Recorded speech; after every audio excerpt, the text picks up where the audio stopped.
Le tribunal judiciaire de Caen a condamné jeudi la réalisatrice Andrea Bescon à une amende et des dommages et intérêts pour diffamation envers un athlète qui avait été placé en garde à vue pour agression sexuelle, a-t-on appris de sources concordantes. Le 20 décembre 2022, Andrea Bescon avait écrit dans l'un de ses posts noirs, où elle dénonce sur les réseaux sociaux des violences d'hommes envers des femmes. « Tu es Wilfried Apio, tu es un athlète professionnel.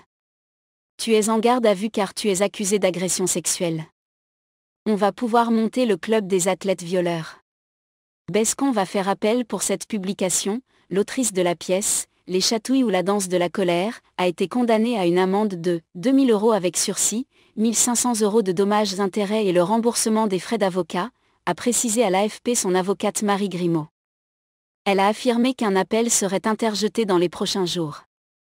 L'avocat de l'athlète spécialiste du 400 mètres, maître Anthony Mottet, s'est dit satisfait de ce jugement, peu importe la culpabilité de Madame Bescon. Il rappelle surtout que la justice ne se rend pas sur les réseaux sociaux par des affirmations péremptoires, en l'occurrence que M. Apio est un violeur alors qu'il n'a jamais été renvoyé devant un tribunal.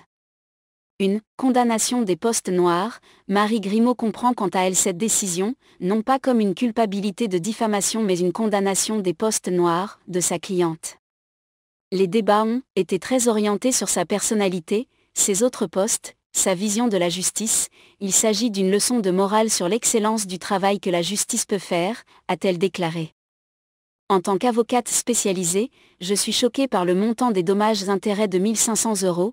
C'est habituellement ce qui est accordé comme préjudice moral aux parents d'enfants victimes d'agressions sexuelles, a-t-elle ajouté.